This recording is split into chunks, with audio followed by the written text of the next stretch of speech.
Videos like this from NBC News titled War Games, The Battle for Taiwan. These are extremely and deliberately misleading. In the very opening segment, they deliberately mischaracterized Taiwan, leading viewers to somehow believe that Taiwan is an independent country, that China is simply bullying.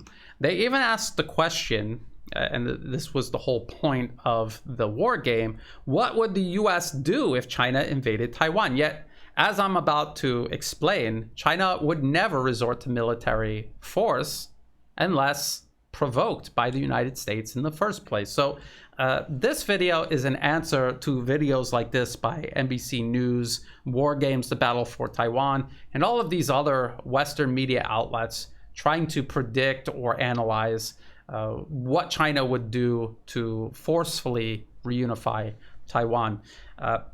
In order to understand all of this, you have to understand what Taiwan's status is in the first place. Taiwan is not a country. It is not an independent country.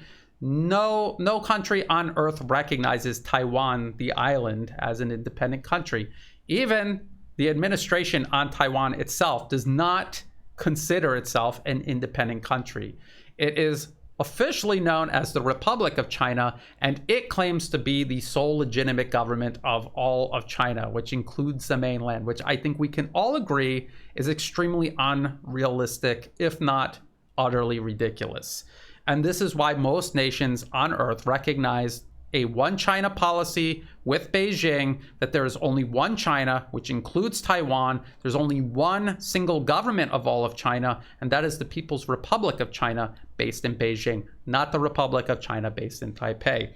And even those few countries and entities that recognize the Republic of China recognize the Republic of China as the sole legitimate government of all of China, which includes the mainland.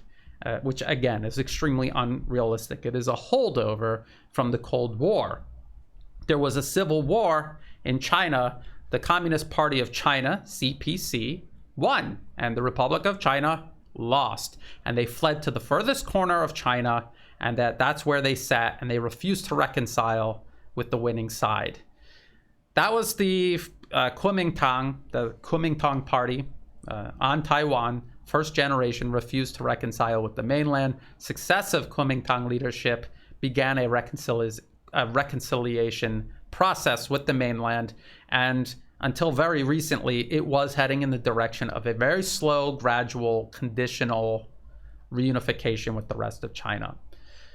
Now, the United States has a one China policy, and it is based on communication with Beijing itself. One of these communiques, it took place on February 28th, 1972. It's officially called the Joint Communique of the United States of America and the People's Republic of China. It's also known as the Shanghai Communique. This is exactly what it says. It says, the U.S. side declared, the United States acknowledges that all Chinese on either side of the Taiwan Strait maintain there is but one China and that Taiwan is a part of China. The United States government does not challenge that position. It reaffirms its interests in a peaceful settlement of the Taiwan question by the Chinese themselves. And this is exactly what was happening between the Kuomintang on Taiwan and the People's Republic of China, the Communist Party of China on the mainland. They were reconciling and they were resolving this issue. The US saw this, and in order to foil a peaceful reunification, they pumped millions of dollars and political support behind the Democratic Progressive Party, the DPP. This is the ruling party of Taiwan's administration today, headed by Tsai Ing-wen, who U.S. Speaker of the House Nancy Pelosi went to go visit very recently. So the United States is violating its own one China policy. And again, you might say, well, that was 1972. Maybe something changed. If you go to the U.S. State Department's official website today, this is exactly what it says. It says, the United States' approach to Taiwan has remained consistent across decades and administrations. So no, nothing changed. It says, the United States has a long-standing one China policy, which is guided by the Taiwan Relations Act, the three US-China joint communiques, including the one that I read from, and 6 assurances, We oppose any unilateral changes to the status quo from either side. We do not support Taiwan independence. That's what it says on the US State Department's website right now. Go check it. And we expect cross-strait differences to be resolved by peaceful means. Yet when the Kuomintang in Taiwan and the Communist Party of China on the mainland began doing this, the US derailed it by pumping money and support behind the DPP to deliberately derail peaceful reunification and the peaceful resolving of this issue. It is the United States undermining its own bilateral agreement it made with Beijing, violating international law regarding sovereignty, political independence, and territorial integrity, and undermining Chinese sovereignty over Taiwan. That was what the whole trip of US Speaker of the House Nancy Pelosi to Taiwan without China's authorization. That's what all of that was about. It's about undermining all of these agreements and obligations the US has, both with China and under international law. Before I talk about the military operation, which is what this video is primarily about, let's talk a little bit about peaceful reunification, what that might look like. And as I said, this was a process that was going on until relatively recently when the DPP took power. Economically, Taiwan's economy is tied very closely to the mainland. Almost 50% of their exports go to the mainland. That is a very significant amount. And the United States, Japan, Singapore, South Korea combined only amounts to 28%, all taken together.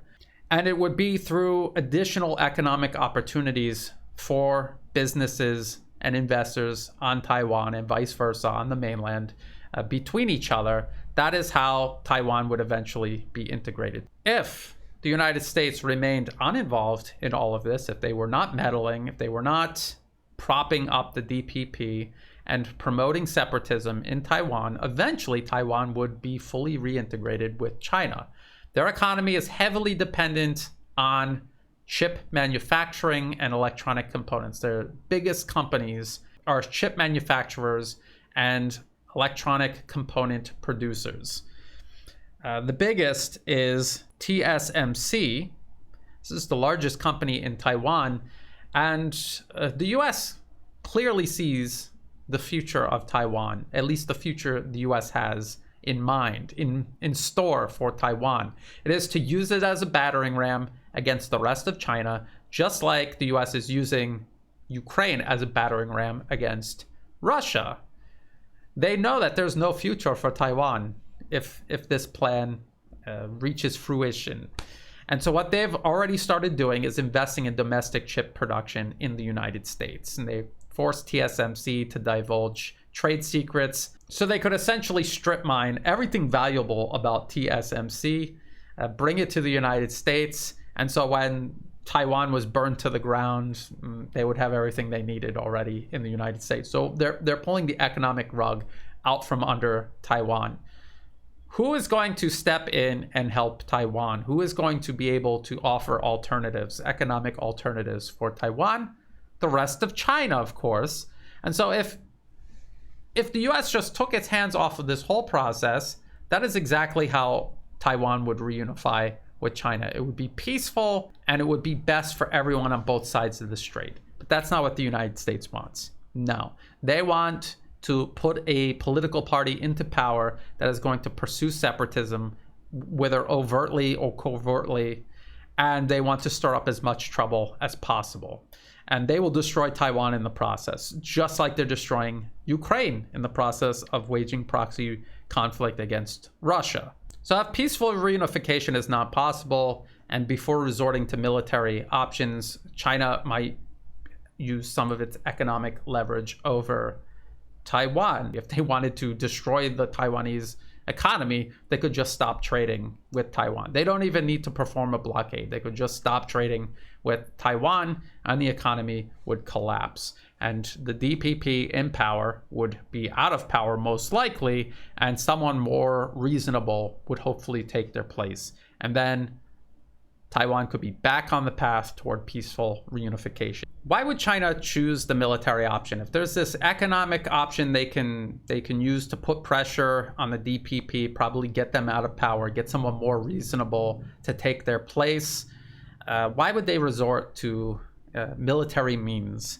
Well, look at this article from Military Review. This is put out by the U.S. Army University Press, and it's titled Deterring the Dragon, Returning U.S. Forces to Taiwan. Because yes, at one point, the U.S. had thousands of troops in Taiwan. It was part of the U.S.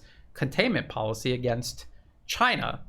When the U.S. recognized the One China policy, they also recognized Beijing's sovereignty over Taiwan, and thus they could no longer keep troops there. So they withdrew all of their troops. This is a 2020 article put out by the U.S. military saying, let's send troops back. So what does the article say? The article says the United States needs to recognize that its conventional deterrence against the People's Liberation Army action to reunify Taiwan may not continue to hold without a change in force posture. Deterrence should always be prioritized over open conflict between peer or near-peer states because of the exorbitant cost of a war between them. If the United States wants to maintain credible conventional deterrence against a PLA attack on Taiwan, it needs to consider basing troops in Taiwan. And the article complains about how the U.S. military has been kicked out of Southeast Asia. The Philippines refuses to host U.S. troops. Elsewhere across U.S. policy papers and the Western media, they complain that Southeast Asian countries are doing too much business with China. They refuse to host U.S. missiles. The U.S. wants to point at China, essentially point at the biggest trade partner of Southeast Asia. And so what's left for the U.S., because the U.S., by the way, is on the other side of the planet. It has to cross the entire Pacific Ocean just to get involved with Taiwan in the first place. They're considering the fact that China has considerable military means to prevent the U.S. from getting involved in Taiwan in the first place, unless they're already based in Taiwan. That is the issue. And this is because of China's unique military capabilities, which I'm going to get into here in a moment. The article continues. Ground forces based in Taiwan would not only be important for repelling a PLA invasion, but more importantly, they would act like what RAND, they're talking about the RAND Corporation, calls a tripwire. That is, smaller numbers of ground forces stationed to ensure that U.S. forces quickly become directly involved in a potential adversary invasion. In other words, using them as bait and as a pretext to start a much wider war. A small force would be economical and minimally antagonistic toward mainland China, especially if it was only a rotational force. It would have the deterrent effect of assuring the PLA that in the event of cross-strait invasion, U.S. forces would be committed to the defense of Taiwan, avoiding what Betts calls the most dangerous long-term risk posed by Washington's confusion over deterrence, lack of a clear message to Beijing. Another RAND article on deterrence argued a defender can succeed by deploying sufficient local forces to raise the cost of a potential attack, to make escalation inevitable, and to deny the possibility of low-risk fait accompli. In other words, they're saying they're going to use U.S. troops as sort of like bait. If China deals with Taiwan militarily, and U.S. forces are already based there and end up in the crossfire, the U.S. can use that as a pretext to start a wider war with China. But of course, this is complicated by the fact that the U.S. recognizes China's sovereignty over Taiwan in the first place. So again, I hope you can see who's at the root of this problem. It is not China. In conclusion, this is what the article says in conclusion. It says, the United States needs to consider basing ground forces in Taiwan if it is committed to defending Taiwanese sovereignty, although the U.S. doesn't recognize Taiwanese sovereignty. The regional balance of power in East Asia continues to tilt away from the United States and Taiwan toward mainland China. China is actually located in East Asia. The United States is not. So why should the balance of power in East Asia tilt toward a nation that's not even located in the region? Again, ask yourself that. It also says, without U.S. forces in Taiwan, it is increasingly likely that China will attempt to integrate Taiwan into its republic by force. If current trends continue as projected and the United States does not increase its presence, U.S. deterrence will continue to erode, paradoxically increasing the risk of conflict. I don't think so. Again, these people writing these type of papers are starting at a flawed premise that the U.S. can or should prevent China's rise. It cannot and it should not. But if you are starting at a flawed premise, everything from that flawed premise is going to be flawed in turn. If this sounds like a crazy idea, how about finding out that the US already actually does have troops on Taiwan? Yes. This is a Voice of America article. Voice of America is funded and overseen by the US State Department. This is a 2021 article. US nearly doubled military personnel stationed in Taiwan this year. And the article says, the United States has doubled its unofficial military presence in Taiwan over the past year in what specialists describe as the latest signal to China that Taiwan's future remains a priority. The increase from 20 personnel to 39 between December 31st and September 30th came with little fanfare, but it did coincide with a rare public acknowledgement by President Tsai Ing-wen in October that the U.S. military maintains a small presence in Taiwan. The article also says, while the United States has not disclosed what the military personnel are doing, at the very least, it is sending a strong signal to China. Considering that China faces the de facto annexation of Taiwan by the United States in this bizarre double game that they're playing where they recognize the one China policy, but they do whatever they want within territory they recognize as Chinese. This game where they're going to continue increasing the US troop presence, hoping to deter China from acting on Taiwan. Again, knowing that if the US wasn't involved at all, the Cross-Strait issue would be resolved peacefully. Knowing all of that, let's talk about Chinese military operations, the Chinese military, and how they might go about taking Taiwan from the client regime the US installed into power in Taipei. So US analysts claim, if you read various papers, they claim that China would want a lightning-fast knockout blow. They would try to strike at the Taiwanese leadership, possibly at the Taiwanese military, its leadership, knock it out as fast as possible, and get the administration there to capitulate, whatever is left of it to capitulate. And so China could put an administration into power that would get the island back on track toward reunification.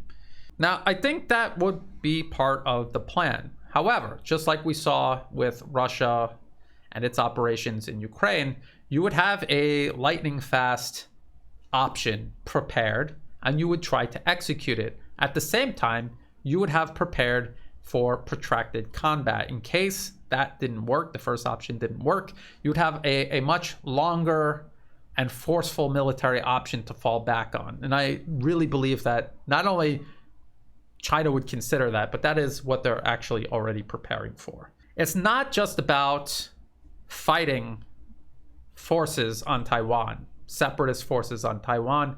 It's not only about trying to stop the US from intervening or fighting the US as it's trying to intervene. It's also about secondary conflicts that the US would try to ignite elsewhere along China's periphery. We saw the US do this to Russia. Its operations in Ukraine, the US was trying to trigger a crisis in Kosovo, using Kosovo, Azerbaijan and Armenia, trying to escalate the situation in Syria where Russian troops are stationed, triggering a crisis between Lithuania and Russia's Kaliningrad region. So we can expect the US to have a range of options available, ready and available to put pressure on China elsewhere in the middle of any operation it launches regarding Taiwan. So this is what China would have to prepare for. We're talking about preparations. They would have to prepare a lightning fast option, but also prepare for protracted combat. How about logistics? Because logistics and sustainment, this is something that is absolutely necessary or you're not doing anything on the battlefield. So there's this paper from 2022 from the US Navy War College's China Maritime Studies Institute. It's titled Logistics Support for a Cross-Strait Invasion. And they talk about a couple of the shortcomings that China is perceived to have. They claim that China lacks transport aircraft. I'll talk about that in a minute. They lack military and commercial amphibious ships. It also says A blockade, possibly combined with international sanctions and an embargo, would increase the importance of strategic materiel reserves and acquisition of alternate sources of resupply. So just like with Russia, they tried to isolate Russia on the global stage. They're using sanctions. They talked about blockades and embargoes, but they never enacted any, which is interesting. Would they try to against China? China should be prepared nonetheless. So China would have to build up these strategic reserves. They would have to build up all of their capabilities for sustained combat. They would have to be prepared for not only foreign intervention around Taiwan, but foreign intervention in the form of these secondary conflicts along China's periphery. Transport aircraft. We always hear from the Western media that China is this aspiring global empire. It's an aggressor. It seeks to impose itself on the entire world. Yet their strategic airlift capability does not reflect that. They have the Y-20. This is their strategic airlift plane. It is very capable, but they only have about 25 of these. And to put that in perspective, the United States, the Boeing C-17 that it uses for a similar role, they have over 200 of these. And while China is expanding its capabilities, building more Y-20s, it will never be close to what the United States has, because China is not even trying to build a military that has global aspirations like America's had and still does. Just as Russia did from 2014 onward, China's going to, and this is before the military operation is launched, they're going to have to harden their economy against sanctions and also against blockades of maritime shipping. This is what US planners are constantly talking about: blockading mining, Chinese ports, blockading commercial shipping, cutting off straits. This is something China would have to seriously look into, how they would offset this, the impact of this. There are policy papers like the Rand Corporation's War with China. This was from 2016. And they talk about disrupting Chinese trade. And they say not even through active blockades, but just because there's a live war zone, ships would not want to travel through a live war zone, take the risk of sinking. They would rather not do that. And so that, without even putting up a blockade, you could disrupt shipping by just creating enough chaos across a wide enough area. That's what the US would attempt to do. That is in the Rand Corporation paper. While preparing for this military operation, knowing what the reaction would be from the US and its allies, they would have to figure out how they would weather a loss of shipping, or how they would maintain shipping during the conflict, or establish alternatives. And a lot of people see the Belt and Road Initiative, all of these rail networks and highways, as an alternative for maritime shipping, so that they can continue moving goods and completely circumventing America's control of the sea. China would also probably want to expand its military industrial capacity. Again, we see in Ukraine, Russia's military operations there, how important your military industrial base is. There is this article from the Royal United Services Institute. It's titled The Return of Industrial Warfare. It's talking about this precisely, and it also mentions China. So let me read a little bit of this for you. The war in Ukraine demonstrates that war between peer or near-peer adversaries demands the existence of a technically advanced, mass-scale industrial age production capability. The Russian onslaught consumes ammunition at rates that massively exceed U.S. forecasts and ammunition production. For the U.S. to act as the arsenal of democracy in defense of Ukraine, there must be a major look at the manner and the scale at which the U.S. organizes its industrial base. The situation is especially critical because behind the Russian invasion stands the world's manufacturing capital, China. As the US begins to expend more and more of its stockpiles to keep Ukraine in the war, China has not yet to provide any meaningful military assistance to Russia. The West must assume that China will not allow Russia to be defeated, especially due to a lack of ammunition. If competition between autocracies and democracies has really entered a military phase, then the arsenal of democracy must first radically improve its approach to the production of material in wartime. And as I've talked about in other videos, to do that takes years and years, and China's massive industrial capacity already exists, and it's just a matter of them expanding its military industrial capacity. And what would they be expanding their military industrial capacity to make? Well, again, the Russian military operation in Ukraine gives us a lot of insight into what they would want to prioritize. They would want huge amounts of ammunition, artillery, cruise missiles, multiple launch rocket system munitions, tactical ballistic missiles, ordnance for aircraft. They would want anti-air and anti-ship missiles and the platforms to launch them, naval platforms, the munitions required for those, and of course, small arms, ordinary, mundane ammunition, and precision-guided munitions. This is what China should not only have huge stockpiles pre-positioned, ready for this operation, but the capacity to continue churning it out. This would give China the edge.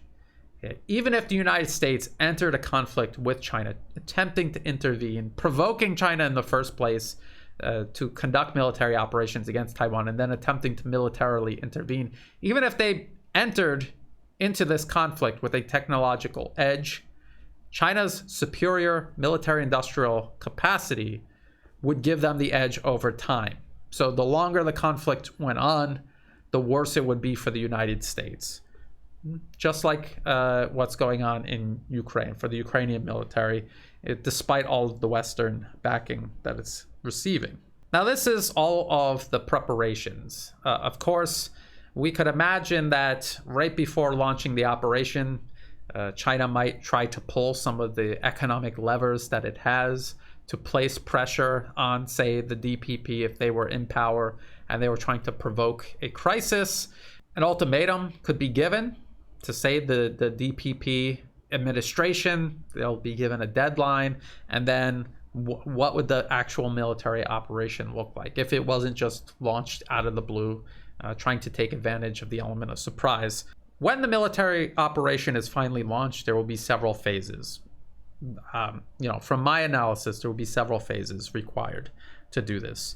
Phase one would be an attempt to carry out a very short operation, but it would also simultaneously be the beginning of a long operation if making it short was not possible. So after your ultimatum, a possible ultimatum given to the DPP leadership or any other separatist group in Taiwan, you would carry out strikes against their leadership. You might give the military, the Taiwanese military, an option to surrender, just like Russia did when it entered Ukraine. You give them the option to drop their arms, go home, or surrender. And then if they don't, you will begin strikes on military infrastructure, on military equipment, on troop concentrations. And this process of degrading Taiwan's military capabilities will continue from phase one all the way until all fighting is over. It will continue through all of the additional phases. China's forces would probably also want to, at the very least, isolate all of these foothold islands around Taiwan. There's the main island, but then there's smaller islands that Taiwan, the administration claims. There's even airports and ports on some of these islands. China would want to isolate them so that they could not be used in this fighting. And then eventually, phase two would be taking these islands and developing military infrastructure, defensive and offensive capabilities on these islands. Phase three, if the political leadership and the military refuse to surrender, you would start clearing landing zones. You'd establish operations to keep these landing zones clear. So that would mean, again, these constant strikes, not only on military infrastructure, but on military units moving around. You would clear out any kind of artillery or multiple launch rocket system, trying to get in range of the landing areas. You would land troops. They would develop defenses there, anti-air systems, which will also deal with incoming missiles and rockets. And then you would be bringing in infantry, armor to start, and artillery to start extending outward. And then phase 4 would be securing cities and towns, either by creating perimeters around them or just cutting them off from each other. You just have to think, Taiwan is an island. From the very beginning, all air traffic and sea traffic to Taiwan will be cut off. I mean, that is another part of phase 1. I don't even think it. I don't even think you have to say it. I mean, it's so obvious that is the first thing they would do. And these cities and towns are going to be very vulnerable. Chinese forces will be able to hit anyone resisting in these towns. And I think mostly they would be interested in solving the humanitarian issues that would be popping up very quickly. And then establishing administrative control over Taiwan. I mean, that is the rest of phase 4. You may have terrorism for a certain period of time, but I think most people would want to get on with their lives. Most people on Taiwan are not pro-independence. They're not separatists. They're not interested in any of this. And I think this is one of the reasons why China is not interested in a military operation. But if they have to, I think they will take that into consideration, and I think it will work in their favor. Again, this is not the United States going to Iraq or Afghanistan, where it's on the other side of the planet. They speak a totally different language, a completely different culture. Taiwan is part of China. The people there are Chinese. They speak Chinese. Is not going to be hard for China to establish administrative control, take care of their needs, and win them over. Those are the phases. But just like the NBC video, they talk about, all of these military actions that are being taken by both sides, but they never get into the equipment. I think it's very important to understand China's capabilities in terms of military power. They have hundreds, if not over 1,000 nuclear warheads. So in addition to their anti-access, area denial capabilities, anti-air, anti-ship missiles, long-range missiles that can hit U.S. ships before U.S. ships are even in range of Taiwan or any type of Chinese target, they have nuclear warheads that they can use as a deterrence, just like Russia is doing in regards to its military operation in Ukraine. They gave a very stern warning to the West that any attempt to intervene, nuclear weapons are on the table. China also has that option as a nuclear armed superpower. China's Air Force. Let's talk about China's Air Force. China's air defenses are so capable that anything in the air within range of its air defense systems is most likely going to be shot down, whether it's Taiwanese aircraft or US aircraft or aircraft from any other country that attempts to intervene. Taiwan also has air defenses. So China's air power, they have a very large air force. Their aircraft some of them are purchased from Russia. They're very capable. Some of them are their own indigenous designs. Very capable. But what I think they would be doing is just like Russia's Air Force is doing in Ukraine right now, because Taiwan has air defense systems. They would be trying to suppress those air defense systems. But until that happened, until that was complete, rather, they would be doing standoff attacks. So they would fire missiles from afar to hit targets in Taiwan or at sea. That is what they would be doing. They would also do air-to-air combat. So Chinese aircraft would intercept and attempt to down any Taiwanese aircraft or any foreign aircraft attempting to intervene. It's just like in Ukraine, where Russian air power conducts mainly close air support, standoff attacks, air-to-air combat, as well as launching cruise missiles. And that would be well beyond the range of any Taiwanese air defense systems. Let's talk about air defenses. This is something you may or may not know, but China has a very large amount of anti-air systems. They've invested a lot in anti-air systems. They have their own systems that they've developed based on Russian S-300 systems, which are some of the most capable in the world. They've also bought 2 regiments worth of S-400 air defense systems. The S-400, even according to Western analysts, is the best air defense system in the world. And it uses different missiles, but even the shorter range missiles have a range of around 250 kilometers. So that is the entire Taiwan Strait and half of Taiwan. So again, and if they have the longer range missiles, then they can control the airspace over Taiwan without even using their air power. 2 of these regiments of S-400 systems were delivered to China between 2018 and 2020. So they've had a lot of time to integrate them, train up troops, and practice using them effectively on the battlefield. Again, new weapon systems can take years to integrate and learn how to use effectively. China has had the time to effectively integrate S-400 systems into their air defense network.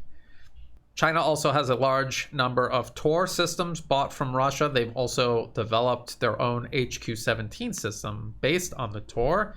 They have the HQ-9 and HQ-22 systems, and these are comparable to the Russian S-300 system, and there's also certain capabilities they have shared with America's Patriot air defense system, which may not be saying much. When you combine this serious anti-air capability, which is more than Taiwan has and is more than the US has, and you combine that with anti-ship missiles and other long-range missiles that China has, which I'm going to talk about here in just a moment, that gives you what is called anti-access area denial capabilities. This means the US wants to come in and intervene, but they cannot, because if they get too close, their ships will be sunk, their aircraft will be shot out of the sky, and they won't be able to intervene. That is why I shared that article with you where US planners are thinking about placing US troops on Taiwan to begin with,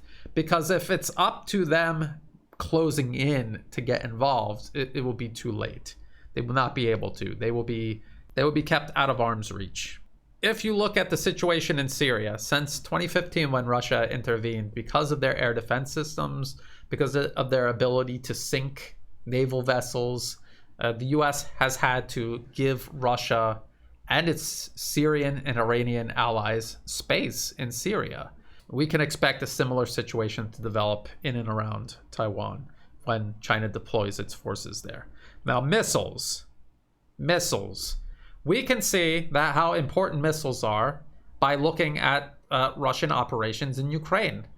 Russia can hit anywhere in Ukraine with its missiles. They have cruise missiles. They have the Iskander missile. It's a short-range ballistic missile system. And they are using these to great effect in Ukraine. Now, China has a huge amount of not just missiles in total, but in terms of a variety of missiles. I'm going to go over a couple of these. They have the DF-12, which is actually a Chinese version of, say, the Russian Iskander missile, which has been very successful in Ukraine. This DF-12 missile can hit anywhere on Taiwan from mainland China. CSIS, I've mentioned them many times in the past. It's a US government and arms manufacturing funded think tank. So it's definitely not pro-China, but this is what they say in a paper titled, "How are China's land-based conventional missile forces evolving?" And it says, China has developed one of the most powerful land-based conventional missile arsenals in the world. These missiles are under the control of the People's Liberation Army Rocket Force. The paper says, again, this is a US paper, this is not the Chinese media saying this. According to the US Department of Defense, China's missile forces in 2000 were generally of short range and modest accuracy. In the years since then, China has developed the world's largest and most diverse arsenal of ground-launched ballistic and cruise missiles. Cruise missiles, very important. The paper talks about all of these different types. They talk about, of course, they could all be fitted with nuclear warheads, but they also can be fitted with conventional warheads. They can reach ranges as far as US military installations on Guam or across Japan. They have the DF-26 that can reportedly hit ships at sea at ranges of up to 1,200 to 1,800 kilometers, well beyond the theater of operation around Taiwan. The CSIS paper describes another missile, the DF-21D. It has a range of 1,550 kilometers, and it's referred to as a carrier killer. It's because of its reported capability of finding and striking a carrier, U.S. carrier. There are between 100 and 200 mobile launchers in China's inventory for each category of missiles. So that would be short, medium, intermediate range missiles, as well as ground-launched cruise missiles. The paper also claims China's conventional missile arsenal is largely unique in the world. The United States and Russia do not possess significant land-based conventional missile forces. This is because of the Intermediate Range Nuclear Forces Treaty prohibited the two Cold War superpowers from developing or deploying land-based missiles with ranges of 500 to 5,500 kilometers from 1987 until the United States' withdrawal in 2019. If Beijing had been a signatory to the INF Treaty, roughly 95% of China's missiles would be non-compliant. The CSIS paper also said during the 1995-1996 Taiwan Strait crisis, the U.S. deployed 2 aircraft carrier fleets to the area around Taiwan. The move left Chinese leaders concerned about the ability of the U.S. to project power so close to China's shores. This experience is believed to have contributed to Beijing's pursuit of anti-ship missiles like the DF-21D, an anti-ship variant of the DF-26. Along with other missile capabilities that could deter unwanted interventions along its periphery. And they're talking about if there was an operation around Taiwan. Together with air and sea defenses, this capability is known as anti-access and area denial, A2AD, which is what I've been referring to all along here. The US left that treaty so that they could develop all of these missiles, but the problem is they don't have anywhere in the region to deploy these missiles because, as I've said many times before, the United States is located on the other side of the planet. They have to find some nation in the region, somewhere in Southeast Asia or East Asia, that would host these US missiles. And as I've said many times before, and if you don't believe me, you can look this up, China is the largest trade partner for all of these nations. It has a constructive, positive relationship with all of these countries. Even Japan and South Korea count China as their largest export market. They do not want to endanger these very important economic ties, so they're not going to host these US missiles. And again, this highlights who is eagerly trying to create a problem and who is actually just trying to defend themselves from a nation coming halfway around the world to pick a fight. Now, this is what the US has tried to develop over time to counter this threat. And it says, one of the most significant systems, the CSIS paper, they say one of the most significant systems in the region is the sea-based US Aegis ballistic missile defense system. Aegis is an integrated collection of sensors, computers, software, displays, weapon launchers, and weapons. Together, they facilitate the interception of short to intermediate range ballistic missiles. The U.S. Navy will possess 48 Aegis BMD capable ships in 2021, and it is projected to increase this by 65 by 2025. 7 of the destroyers in Japan's Maritime Self-Defense Force also operate the Aegis BMD system, with an 8th set to enter service in 2021. But because of the size of China's missile arsenal, even if a single Chinese missile couldn't breach these defenses, what they would do is fire many of them all at one time and saturate the Aegis BMD system's capability to intercept them all. So at least a few of them would get through and destroy U.S. Navy assets or Japanese assets if they want to intervene as well. And as you sink these assets, their ability to intercept the next salvo diminishes until you have sunk everything. But that's if the missile isn't able to bypass the defense system.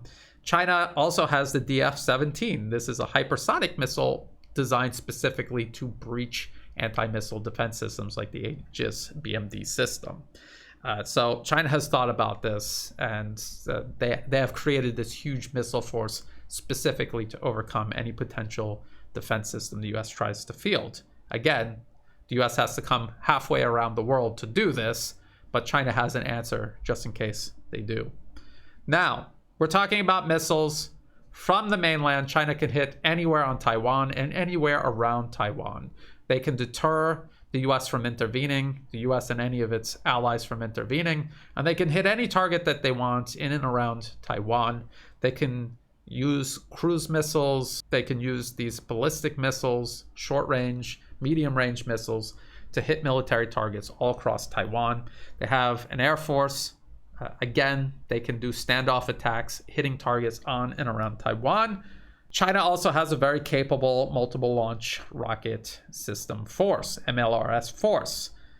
These are all based on Soviet and Russian designs, so that makes them more capable than US systems like the M270 and the HIMARS. The Russian Tornado S system has more rockets per launcher. They can fire further than the HIMARS or the M270 that the US fields, that they also want to send to Taiwan. And they're guided by Russian geopositioning satellites, GLONASS. China has its own global positioning system. They can guide their rockets, and they can fly as far or further than even Russian systems. As a matter of fact, they have a relatively new system, the Type PCL-191 launcher. And this is from an article from the Business Insider. It's titled, "China's new rocket launcher system is the most powerful ever, and it's looming over the Taiwan Strait." And the article claims the modular rocket system can carry 8 370 millimeter rockets, each with a range of 350 kilometers. Compare that to the 70 or 80 kilometers of the HIMARS. Or 2 750 millimeter Fire Dragon 480 tactical ballistic missiles, each capable of flying up to 500 kilometers. And again, like the Taiwan Strait is 120 kilometers. So this MLRS system, it's not one of these giant missile launchers. It's a MLRS, but it can hit just about everything on Taiwan, in the Strait and in Taiwan. And then, if we want to talk about artillery and talk about tanks and armed forces, again, China has a very large ground force. They have a lot of artillery. They have a lot of tanks. A lot of this is based on the Soviet and then Russian Federation model of combat, which we see being used in Ukraine successfully.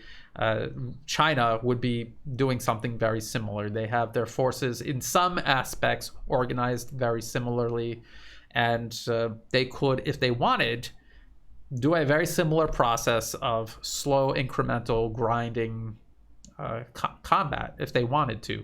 We keep hearing that China has never been in combat. These systems are untested, but China sells a lot of these weapons abroad, and some of these countries have used them in combat. They're drones. We haven't talked about drones. I'm sure that would factor in huge, just like it has been in Ukraine for surveillance and hitting targets and supplementing manned aviation. They also have sold tanks. The VT-4 has been sold to Thailand. It's also been sold to Pakistan and Nigeria. And Nigeria has actually used Chinese VT-4 modern main battle tanks in combat against Boko Haram. If Russian systems are working successfully in Ukraine, you can expect Chinese systems to likewise be very successful in combat. They're based on Soviet Russian designs. They share a similar thought process. They would be employed and they would be successful in a similar manner. Now the Navy, the Chinese Navy versus the US Navy. Again, because of China's huge missile force, US surface vessels would have a very hard time getting within range. They would be more or less useless. The real menace would be the US submarine fleet.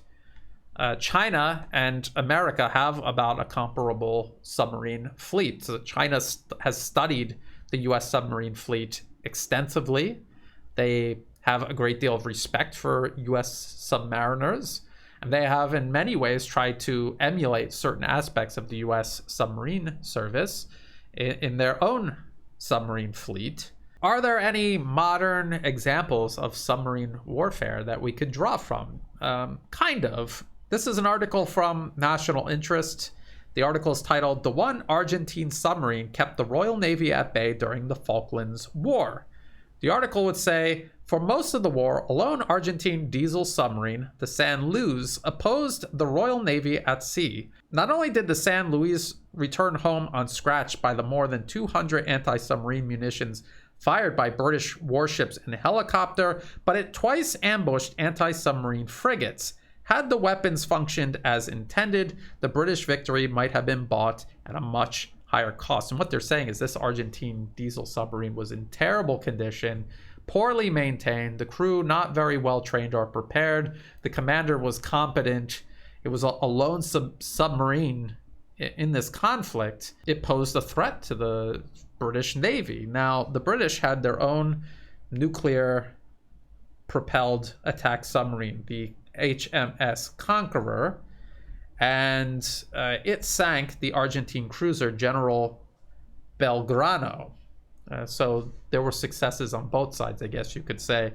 And I think the takeaway here is that it's very hard to find and destroy an enemy submarine. The submarine can create quite a bit of damage. So how would U.S. submarines operating around Taiwan impact the fighting?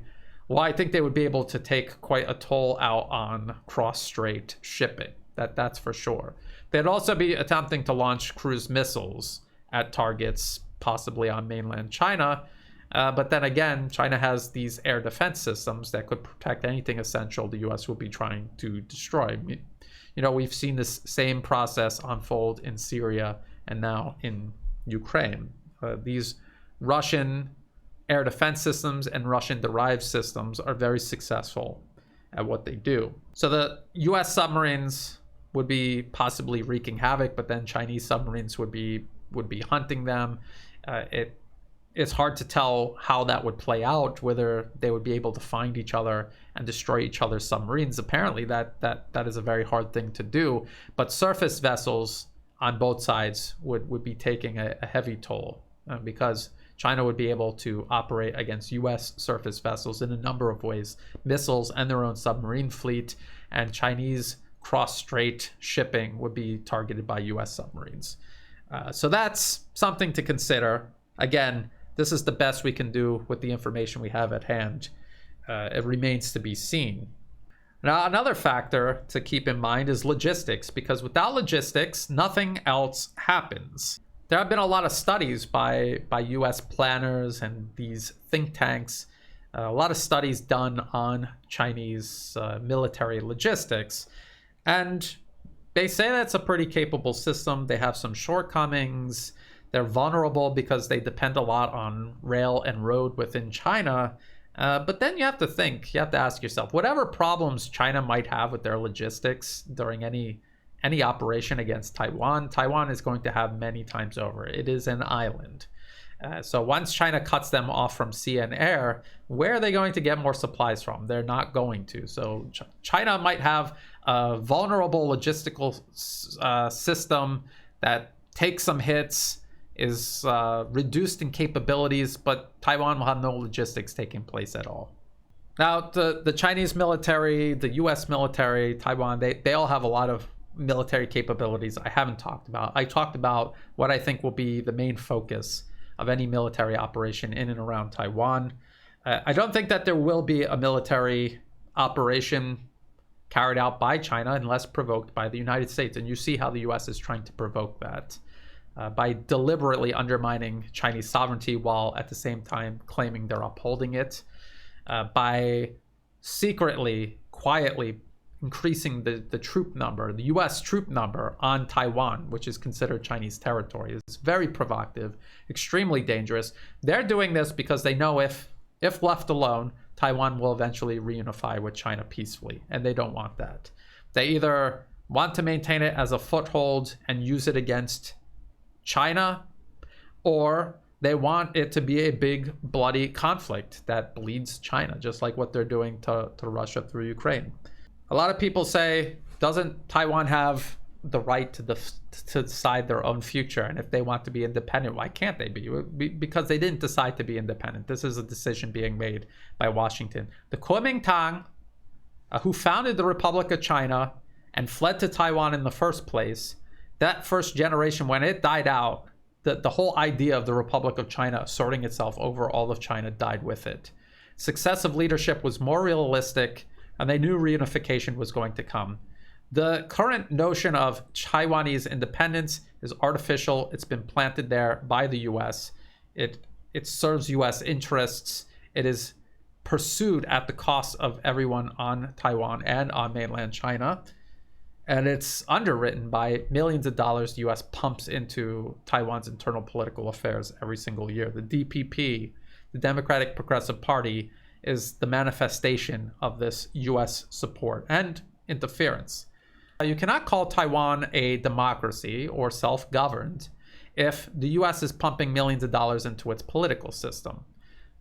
Real democracy, by definition, is a process of self-determination. And if everything about Taiwan today is being determined in Washington, then it is not a democracy. It is a form of foreign interference merely dressed up as democracy, pushed on the public through deceptive media like NBC News and many others. But it is foreign interference. It is US interference in China's internal political affairs. I want to close on this point. I've said this many times. I'm going to say it again. The idea of the US containing China, of preventing China from surpassing the US, is a flawed premise from the very beginning.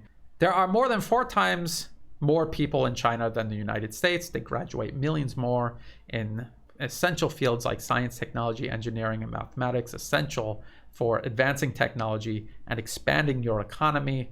China has access to plenty of natural resources. They are hardworking. They're well educated. There's no reason why China will not surpass the United States.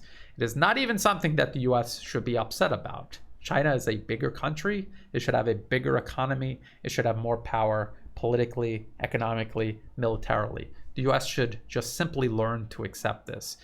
It is irrational and it is folly to try to prevent the rise of China. To do so, you have to somehow explain why a smaller country can somehow suppress the rise of a much larger country. How are you doing that? Are you doing it? Are you doing it because the people in this other country are somehow inferior to you? Is that how you can explain it or justify it? So at the very beginning of this notion of the US containing China, of preventing it from surpassing the US, that is a flawed premise. And everything that follows from that, every single policy built on top of the notion of encircling and containing and preventing China from surpassing the US, is flawed as well. Dangerously flawed, fatally flawed. If you understood how things work, you would understand at the very beginning that this is a flawed premise. But because you understood this flawed premise and you did not agree with encircling and containing China, you would be filtered out of any of these positions involved in this policy-making, decision-making, US policy, foreign and domestic, in regards to China. There is no good advice to give to a fight you shouldn't be fighting in the first place. The US should not even be trying to do this in the first place. There's no good advice to give the US on how it can do something better when it's doing something it shouldn't be doing in the first place. I don't know how else to say it. So I hope that kind of gives you a better idea of Chinese military capabilities, how formidable the Chinese military is, the fact that China realizes it does have certain weaknesses and deficiencies that they're trying to rectify, but also the fact that they would prefer peaceful reunification over military action, and they would only be resorting to military means if provoked by the United States, and that ultimately it's the United States that's at the root of this whole problem. They're trying to force China to fight before they're ready, but also the fight when they would rather not fight. So it's very important to understand all of this. It's important to understand the concerted nature of the lies we're presented with by the Western media, by NBC News, who will open their war game with a completely disingenuous description of the problem to begin with. If you do not understand the problem, you have a very less than likely chance of solving it. If you thought this video was useful, please like and share. Think about subscribing to my channel. It's free to do. It helps the channel grow. And if you're watching this on YouTube, please check the video description below for other places you can find and follow my work. I'm on Telegram. I am on Odyssey, and I'm also on Rumble. In the video description below, you will find all of these links that I referenced in this video. There's others that I didn't mention but are related. A lot of information in there. Please check the video description for that. Also in the video description below are ways you can help support my work. You can do that through Buy Me a Coffee, through Patreon, and also through PayPal. And to everyone who has been helping out, whether it's month-to-month memberships, one-time donations, or even if you're just helping me by sharing my work with others, I greatly appreciate all of that support. I could not do this work without that support, so thank you. And as always, thank you for watching.